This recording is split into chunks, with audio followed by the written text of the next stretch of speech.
Hi, I'm Kelly Wright. This is The Resilient Grove. This is a gathering place for honest conversations about healing, resilience, and the courage it takes to grow through life's hardest seasons. Let's take a moment before we begin. I invite you all to join us. Close your eyes, take a deep breath in, and a deep breath out. Make yourself comfortable, and let's get started. Okay. All right, I'm here with Amy Holmes. Hi, Amy. Hi. We met from the health and wellness event. I don't even know really how. Do you remember how? Did you contact me or? So I think at one point you had contacted me on Facebook like, hey, you're selling this, like you had questions about it. Okay. And I think we went back and forth a few times on that. Okay. And then you're like, wait, do I'm you having want this event. Okay. Yeah, you want to be in the event? And I was like, yeah. So then from after the wellness event, then a couple of us moms got together and we did our farmers market, Yes. which was a hit, which we'll do again next year. Right. So it's kind of proof that we all had, none of us knew each other. Right. But we all had these great ideas and we collided from doing the health and wellness event and then it just exploded. Yeah. So proof that when women find each other, things multiply. Yeah. So let's start with your farm. Yeah. Let's go ahead and tell us about it. So our farm is Holmesteading Farms, so it's the play on our last name, Amy Holmes. And Olmsted. Yes, we are in Olmsted. Yes, to further confuse it, or to combine it. So yeah, we've had the farm for just like 6 years, but before we did the whole farm thing, I worked for NASA Glenn Research Center in Human Resources. So you had all that land and you just didn't do anything with it? Yeah, for the first couple of years. We had chickens for a little bit. Okay. Or no, we started with chickens essentially for a few years, and then we were like, oh, we do have all this land. Maybe we should like do something with it.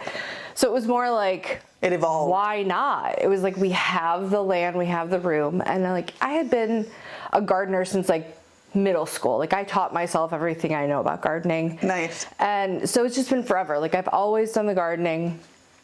We had the chickens. So it was like, why the hell not? Like, let's see how it goes. So we started. So what was the next edition? We started with 2 baby goats, okay, which were like adorable. I mean, anyone would be. Now, was that to do the goat's milk stuff, or was that just to have goats? That was just to have goats. Okay. We were like, let's just get 2 pets, like literally have them in our little like enclosed backyard with the swing set and whatever, the kids stuff. So that's how it started. And then it was like, oh, they need more room, and maybe we should add to it. And like, what else could we do with it? And I was like, I really want to make soap, so that was kind of so like. Are you still working at NASA at this time? No. Okay. No, I'd been staying home for I think like 4-ish years before. Okay. So you had time to create and plan and do all of this. Yeah. Okay. Yeah. So yeah, we got the goats, and then it kind of just expanded from there of like what we could do with it. So we like had registered goats, and we used some for milking, obviously for soap and stuff.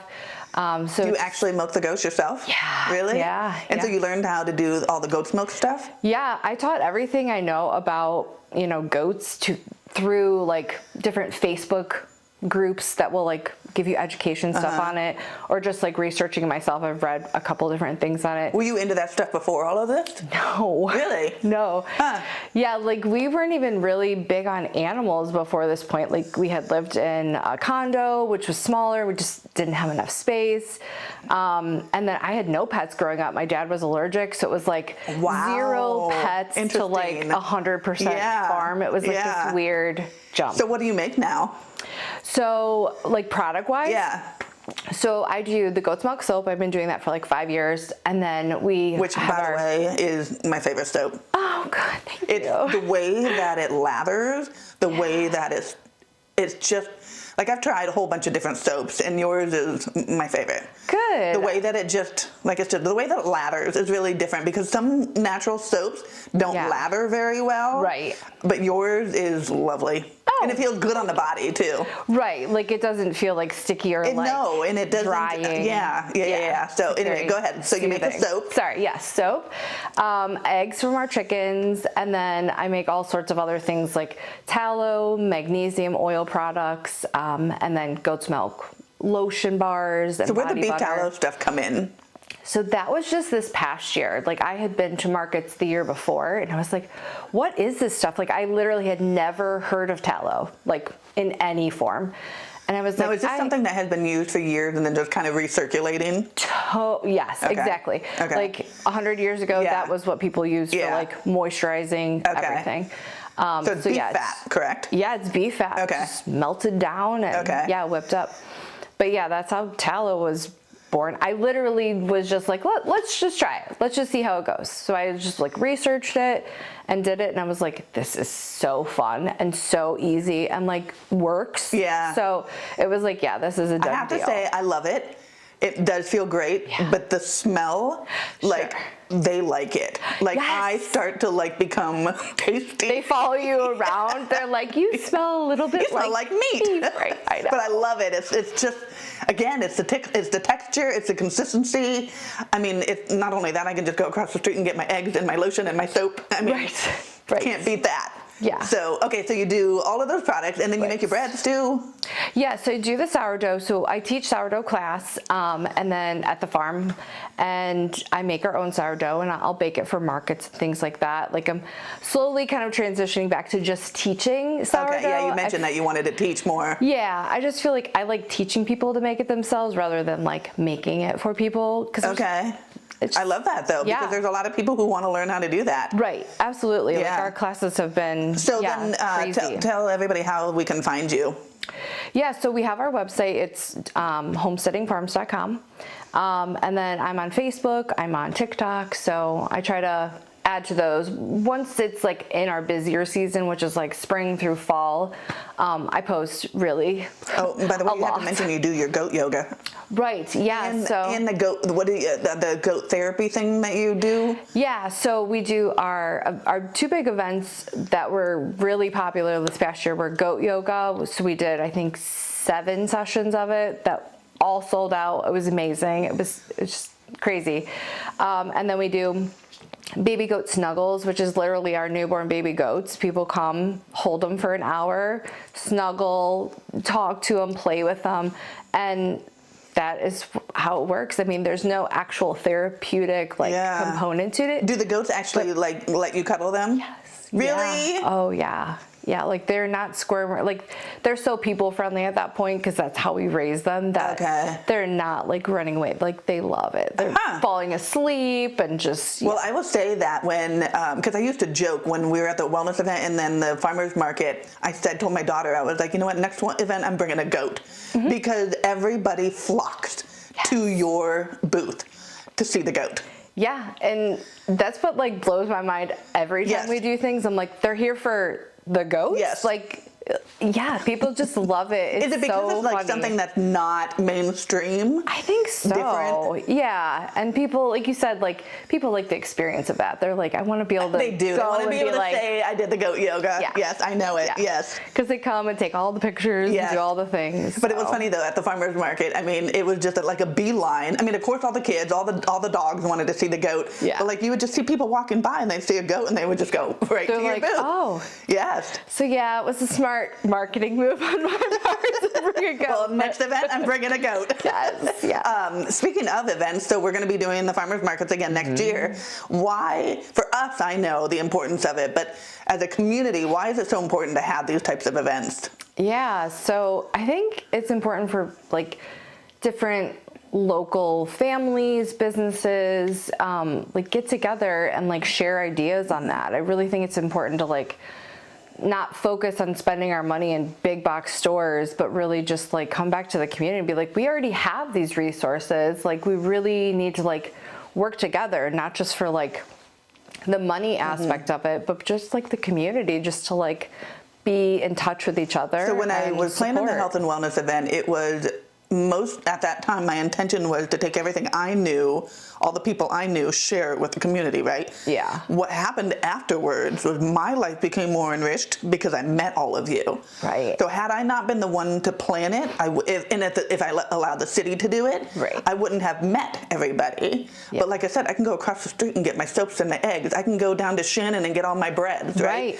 Like, to me, that is the best thing about all of that, is all the people that I met from that. Yeah. So my life has become more enriched since meeting all of you guys. And I grew up here, so like I feel like I've been here, but I've never really known people as Isn't well that as I crazy? do in the past couple Like of we years. can live across the street from each other and not Right. even know each other. Never knew. I know. Yeah. I know. So, all right, what's the hardest part of raising children and being like the boss chicks we are?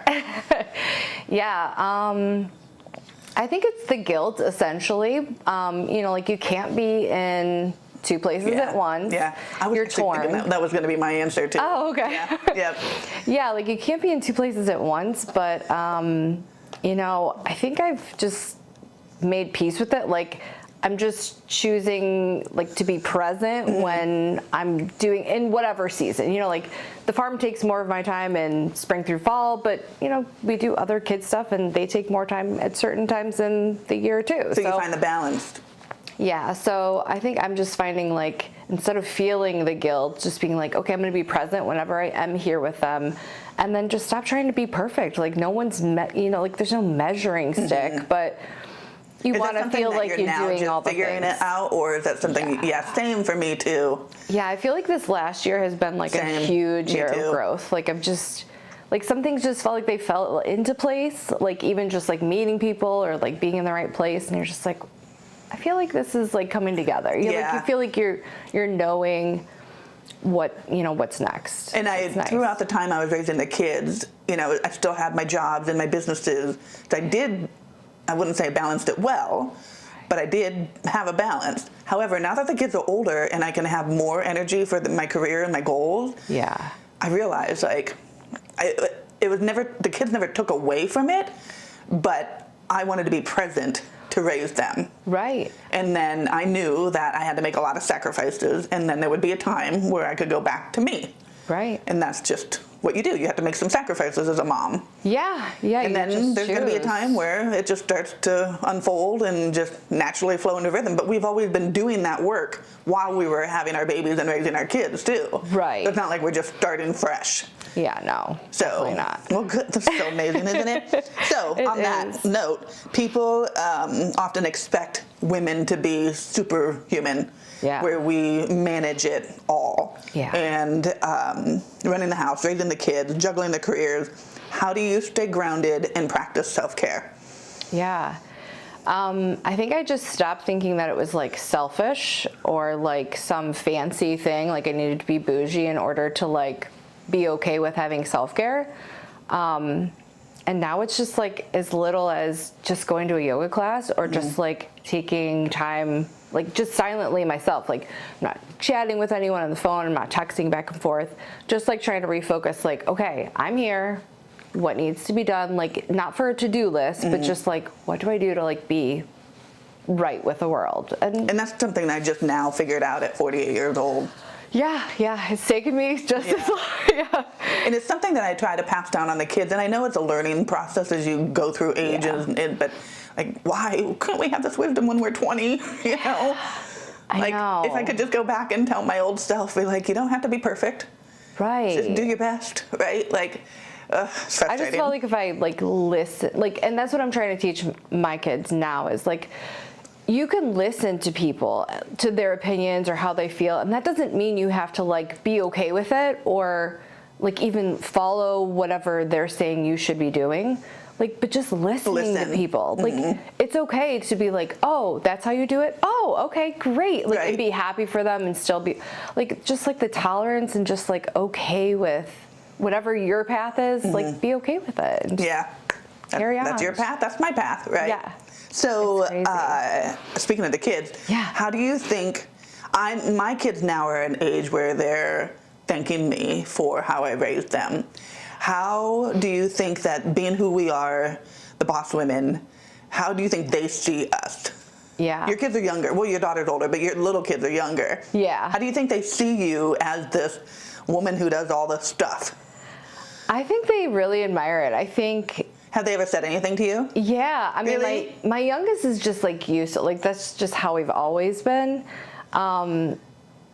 yeah, for my older kids, it was slightly different, but she is the one to be like, oh, I told, my teacher or my friend's parent, like something about like what we do with farm stuff or even just like self-sufficiency kind of stuff that I'm trying to like instill in her. And that she's like so proud of it makes me feel like she sees like what we're doing is like the value interesting. in it. Yeah, right. Something she likes to, share with other people. I love that. So sweet. I love that. Good. Yeah. Seen yourself as that type of person, or is this something that you've grown into? No, I think I've always been like the doer. And do you think that that's something like when you're born, you're either a doer or not a doer? I think for some people it can change. I think most people are like born like into whatever they're going to be. But yeah, because I always, even as a little kid, just felt like type A, like wanted to do things the way, like just where do you fall in the birth stubborn order? And first. Me too. Oldest, yeah. I wonder if that's an older, I don't know if that's an older thing. I think they say like there's like those differences you can see, like number of the kids, leaders of the firstborn kids. Yeah. Okay. Yeah. So that like, wild I've optimism, always, that's just that, like, why not?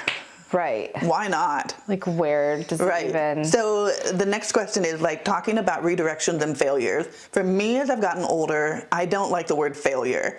Right. I feel like it has such a negative feel to it. Right. And I don't feel like there are such things as failure. They're just redirections. Yeah. You're just getting rerouted. Right. So do you feel that way? Yeah. Like, So I think... like I've just learned to become okay with it. Like I honestly identify with that. Like I don't like the word failure or fear anymore because it makes me feel like it's a bad thing. Yeah. Like, and like that I can't be okay with just feeling that. Like I have to like work myself out of it. Yeah, right. But like as the older I get, it's like time moves quick. You either like shoot your shot or like you just choose not to. Exactly. And if you shoot your shot and it doesn't work, then you get redirected in the different way. Right. And it's not a failure. Yeah. And sometimes that's the path you were supposed to be on anyways. Exactly. So how can you look back and say that was a failure? Right. Because it was rerouting you to where you needed to be. Right. So that's why I stopped looking at things as failures, because it was like, you failed. Like that's such a bad thing, Right. Like you should give up. You should not do it. Don't try. Right. Yeah. And that's sometimes what stops people from moving forward is that fear of failure. Yeah. And if you didn't have that fear of failure and you just realize it's just a redirection, what could you be possible? I mean, it just opens the door of possibilities. I know. I'm glad to hear that. I love that. So speaking of being a doer, have you ever caught yourself settling and not doing? I mean, yeah, obviously, like I think everyone has, but like phases of it. Yeah. How do you snap out of it? I think it's really just being like, cut it out. Don't worry about what other people are thinking. Like just. So basically get out of your own way. Yeah. Like, and just do whatever feels like right in your gut. Yeah. And stop like worrying. Like, who cares if they like, and most people like have zero time to think about what you're doing. They're worried about what they're doing. Mm-hmm. So I'm trying to just like reimagine and say like, they're not thinking about me. They don't give a crap about me. So why am I worried what they think or how they feel or who they tell, like. And do you know what I realize now that I get older is the person that stands the most in your way is you. Oh yeah, 100%. No, like you just said, nobody else is thinking about us. No. The way we think about us. Yeah. And then we just put roadblock in front of roadblock in front of roadblock. Super critical, like just always like, and not even like, I'm not an excuse maker. I don't feel like I do that, but putting roadblocks where I'm just like, oh no, I'm stuck, you're paralyzed by just like, can I do it? And then you're like, yeah, you can. I know. Just cut it out. And then after I do it, I'm always like, why did I take so long? Right. Like, this is so easy. Like, I made it so hard in my head. And then the reality of it is never as hard as I imagined. So, I know. Crazy. Speaking of, so what advice would you give a woman, we'll talk about women, who are stuck and want to take that step, but are blocking themselves? What advice would you tell them? They're blocking themselves. I think it's really just reminding them like who they are. Like to look at themselves and try to like see it the way other people do. Like, I'm trying to. I get that. Mm-hmm.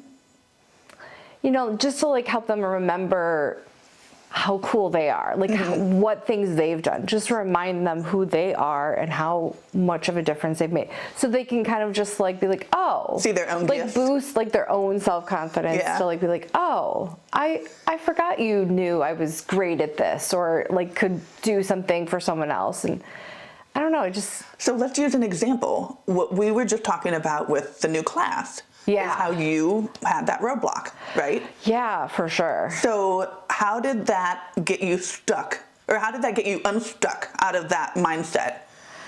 What was that process like for you? I think it was really just you being like, why not? Like, why couldn't you do that yourself? Why are you going to want to go outside of that? For me is to just text you back and be like, why not? Right. And you're in your head going, oh, I can't do it. And then I'm all like, why not? Yeah. Right, because I think I like had this list of things of like, why I couldn't. So you need somebody on the other side to just be like, why not? I think so. Yeah. Yeah, to just be like, why not? Just go for it. Yeah. Just make it work. Yeah. We'll see. Like, if it doesn't work out, okay, it doesn't great. work out. Yeah. Exactly. But I mean, I'd rather try and not, not try. I know. Okay, I'm ready for this one. Ready to shift gears? I think so, yeah. Okay, so we both share a love of cannabis. Yeah. And this is how I found out you loved it, is that you do growing classes at your farm. Yeah. So once I realized that, I was like, she's got to be one of those girls. So I texted you and I was like, hey. And so that's how we kind of figured that out. Yeah. So how did you start? Like, what made you decide to like do a growing class? That's ballsy. Yeah, it really is. It felt that way. When did you start doing that? Just this past year. Okay. Yeah, okay. So this past summer was the first time. I don't know, we were just thinking like, cannabis fits great into farm life. I mean, it's a plant, obviously. It's legal to grow. Let's pause it. Yeah. It's a plant. A plant, yeah. A plant. Right. Yes. Grow it, yeah. Right. Exactly. Not GMO, not genetically created or engineered. Right. It's a natural plant. But anyway, go ahead. No, you're fine. And so we're just like, it's legal in Ohio. You can grow it, you can smoke it. And it just got switched from being like a Schedule 1 to a Schedule 3 federally. So it just kind of like all these things that were falling into place. Like, I think people don't have enough knowledge on it. Education, agreed. Right. Agreed. So people just make like these assumptions, like. Even kind of when we did our class, and then after the fact, how many people came up to us was like, oh, nothing happened? Right. Like, well, what did you think was going to happen? Yeah, I got a lot of that. Like, oh, the everything went okay. Didn't show up. Right, like, exactly. You didn't nobody get had drug-rated? Questions about that. I'm like, no, because like, and I followed the rules. It was very good about it. I wanted to make sure we did it legally, so everybody felt okay coming. So I think. So there's interest that people are genuinely looking on how to grow their own marijuana? Yeah, absolutely. And it's huge. Like, I had probably double the number of people who came who were asking, like, are you going to do this again in the future? Like, do you have any other resources you can point us to? So there's definitely the interest. And like, people use it for more than recreational now. Recreational. Yeah. Like, people are using it for pain relief, they're using it emotional. I feel like the whole recreational medicinal is a legal standpoint. Like, it's a medicine, it's a plant, it's an herb, it's used for so many different things. Yeah, like a ton of women use it for focus and just like emotional regulation, which you wouldn't like automatically think of if you weren't educated on it. Exactly. And once you kind of like figure out like, oh, it's not to like cover up my feelings. I'm not hiding my feelings. It's not an escapism. Right, it's not an escape. Yeah. But it can be like really healing. It can like make you more vulnerable and like be able. Well, you said the other day when we were talking about it, it helps you feel, and I realized that's what it does. It helps me feel. It does. It takes me out of my anxiety mode and gets me into my feeling mode, so that I can feel and process and think and create. Right. Yes. Yeah. It's not an escapism. It actually brings me more to myself. Right. Right. Huh. So. Talk about the stigmas of potheads, what you said earlier. The potheads have had obviously a bad stereotype of where, you're lazy, you don't have focus, you're just sitting around eating munchies all the time. I kept quiet. Obviously, working in the medical field, you couldn't tell everybody that you're smoking marijuana. So I kept quiet for a lot of time.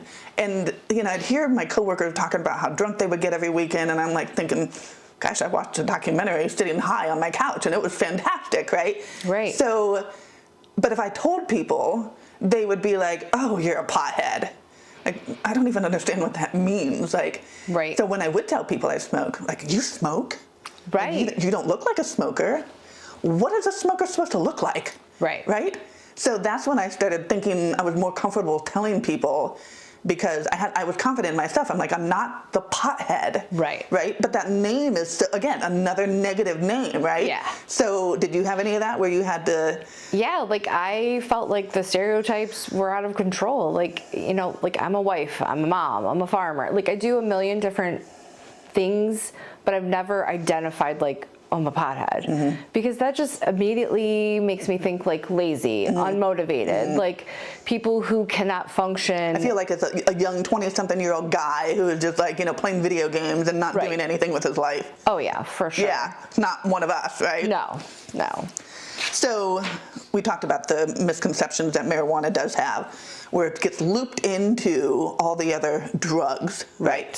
So to me, I have never, ever been addicted to marijuana.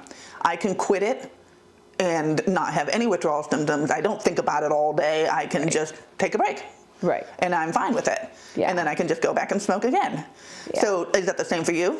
Yeah, totally. It's never used to like escape something. It's never used to like cope. Yeah. It's always used to like just an be additive. Able to, to find a little relaxation, to find even just pain relief. And it's really, it makes a huge difference in a ton of people's lives. So I agree. It always has made me feel like it's more of a healing than an addictive drug.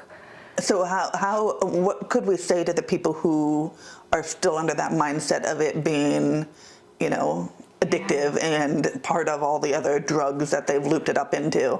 Right. I think it's just a lack of education. Like if they understood how people benefited from it, they could maybe start to change their own mind about how they feel about it. Like they automatically think it's addictive or it's so bad for someone that they just like blanket everyone. Everyone should not use it because, it's so bad. Yeah. But really, if they knew the better benefits of it, the greater uses, then I think it would change their mind. I just think they're just blocked. They don't want to. They don't want to understand that. And so. it's, just the way that our culture has been brainwashed to believe that it's bad and it's looped into all the other drugs. I was one of those people that was like, "Oh, you do marijuana? That's a drug," right? So now I understand, but there's still those people that are still stuck in that area where marijuana is part of all the other drugs, and I have a hard time with that because it's like I want to stick up for marijuana and be like, no, that's not the case, right? And I know it's different for everyone, but that's also for me too. I'm like, but it could do this for you. Like there are benefits to it. It's just I think it's a personal thing. Yeah, Agreed. Definitely personal. Okay, thing. so let's finish up with your new class that you're going to do. So we talked about earlier about how you had to push yourself through where you didn't feel comfortable being the teacher, but now you're ready to step into that role and you're bringing a new class to the studio. So go ahead and talk about it. Yeah. So I started like the Bad Moms Club. So that's kind of how we came with like a little offshoot of it as Bad Moms Dance. So that's what we'll do at the studio. But Bad Moms Club is just like a tribe of women, local or not, being able to just come together, talk about, even if it's just, just like support for each other. I just really wanted to find a place where it was like, we don't have all of our shit together, but we're here, and we're showing up, right? And we don't need to, exactly. And just like a place of support, but also like we have kind of different areas, different segments of it, like Bad Moms Read. So we'll, almost have like a little book club going on, Bad Moms Social. We're going to try to do like a little adventure out, like a movie or even just coffee or something. So like just different pieces of it so that everyone can find where they belong. Where they fit, yeah. Yeah. So Bad Moms Dance was just like something I really wanted to do. I think that's what I told you when I first brought you the idea. I was like, I really want to go to this kind of dance class. Like, it just looks fun. Like 2000s music, you know, no alcohol, but definitely, you know, loud music, lots of laughing. And just being able to just like sweat it out and just dance just was like so among other women who are not going to judge you. They're not going to, you know, look like at you. No dance moves required. Yeah. Just like however you feel about it, you do. So like that's what I wanted out of it. And then you were like, well, why don't you just teach it? I'm like,